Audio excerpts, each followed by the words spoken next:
Hey, what's up mga ka-adventure? For today's video, papasyal na naman po tayo. This time naman mga ka-adventure, papasyal na naman po tayo sa may dagat. Dito sa may Masimeray White Sand Beach. Dito sa may Sual, Pangasinan. So yun na nga mga ka-adventure, nag-rent po kami ng van na masasakyan. Dinaanan na rin yung mga ibang kasama namin.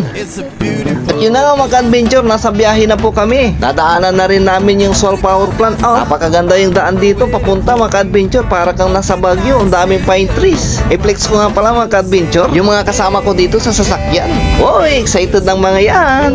Grabe pala yung pagpunta dito mga ka-adventure, parang spaghetti yung daan, pababa at saka pataas So yun na nga mga ka-adventure, pagkatapos ng isang oras at kalahating pagbabiyahe, nakarating na rin kami dito sa may Sual, Pangasinan, dito sa may Masimeray White Sand Beach. Wow, napakaganda naman talaga dito mga ka-adventure. Napakalinis at saka hindi overcrowded. Pinong-pino yung buhangin mga ka-adventure, tsaka nag-golden brown pa. Masarap mamasyal dito mga ka-adventure kasama ang mga mahal sa buhay, kabarkada, kapuso, kapamilya. Kasama mo na rin ang iyong jowa. I-shout out nga pala natin tong tatlong kasama namin, tatlong cute na chikiting.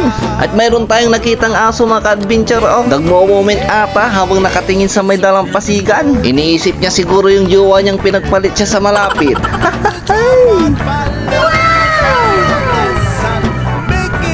Bukod sa paliligo mga ka-adventure, pwede ka rin magbangka dito tsaka magkayat. Tamang-tama lang din sa mga bata mga ka-adventure kasi hindi masyadong malalim yung tubig. Sa ganda ng view mga ka-adventure, napaselfie tayo agad ng wala sa oras. Napakaganda talaga lalo yung mga nasa likod ko. At syempre mga ka-adventure, nag-moment din kami ng aking misis. Diba parang may prenup lang? Parang nakita nyo lang si Dingdong at saka si Marian Rivera dito Sana all! I-flex ko nga pala yung mga kasama namin dito. Si Sir Julius at ang kanyang asawa, si Ma'am Jane, si Ate Perla, Ate Lorena at saka kanyang asawa, at ang aking nanay. Kaway-kaway naman dyan. At yun na nga mga ka-adventure, nilalagyan na po namin ng hangin yung dala naming malaking salbabida. Matibay yan mga ka-adventure, sintibay ng relasyon nyo. Nilagyan na rin namin ng tali para hindi din ng malayo. Ayun mayroong guwapong unggoy na nasa taas ng puno. Ang ganda rin pala ng view dito sa may taas. So yun na nga mga ka-adventure, tignan na po natin yung aming dalang mga pagkain. Yun meron po tayong dalang kalderitang kambing. Meron ding pinapaitang kambing At ito mga ka-adventure, isa ring paborito ko, ang sinampalukang ulo at paa ng kambing. Mek! Mayroon din po tayong dalang bibingkang latik at saka ako na may kasamang alimango. Hindi rin mawawala ang Shanghai. Ito mga ka-adventure, mayroon ding igado at saka dinuguan.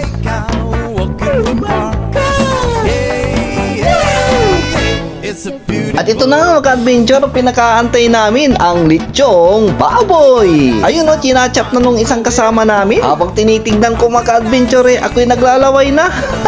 Ay, naku naman yan. Malak pa lang nito mga ka-adventure, solve na tayo. Sana makapag-sharong kunita ako nito mamaya. Mapapasana all ka na lang talaga Sana all. Awat lalamot ng ka-adventure. Ay, naku naman yan. Sana all.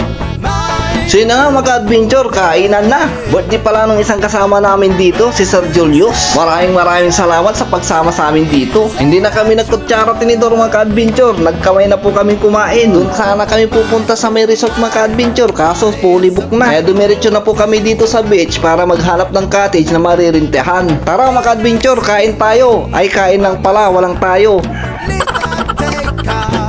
Pagkatapos namin kumain mga ka-adventure, ito naglakad-lakad muna kami dito sa gilid ng beach para makita pa namin yung mga ibang view dito. Sobrang nag-enjoy talaga kami dito mga ka-adventure, lalong-lalo na yung mga kasama namin mga kids. Maya-maya konti mga ka-adventure, maliligo na rin po kami pag hindi na masyadong mainit. So yan na nga mga ka-adventure, sa aking paglalakad, mayroon po tayong nakitang isang grupo dito. At dito rin nila napiling magbanding kasama ang kanilang pamilya para mag-family outing o family reunion. Ayun naglalaro sila lang sa craze.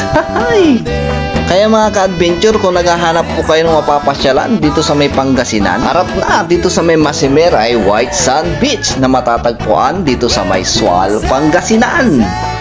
Yung rent pala ng mga cottage dito mga ka-adventure ay nasa 500 pesos to 1.5 depende sa laki o liit ng cottage na kukunin nyo. Free entrance lang din to mga ka-adventure. Pero kung may dala kayong sasakyan mga ka-adventure, mayroon pong parking fee na 50 to 100 pesos. Pwede rin po kayong mag-overnight dito. Sino nga mga adventure, umakyat pa tayo dito para mapakita ko sa inyo yung ganda ng view. Wow, napakaganda din pala dito. Pero dapat nakachinilas ka dito pagpunta mo dito para hindi masugatan ng iyong puso. Ay, stay yung mga paa. Nanguha na rin po tayo ng mga bato at saka shells pang remembrance mga ka-adventure. Sabi nga nila mga ka-adventure, habang malakas at bata ka pa, ay pumasyal at mamasyal-masyal ka na. Kasi kung matanda ka na at uugod-ugod na, ay baka hindi mo na kaya. Sa ganda ng lugar mga ka-adventure, hindi na namin nakalimutan mag-selfie-selfie at mag-groupie-groupie. Hirap talaga ng kumita ng pera mga ka-adventure. Kaya naisipan ko na rin magbinta ng taho dito. Alam mo ba ang pag-ibig ko sa'yo parang taho? Kaya kong pagsigawan yan sa buong mundo. Taho po kayo dyan, taho! Maraming salamat sa panonood. Hanggang sa muli, paalam!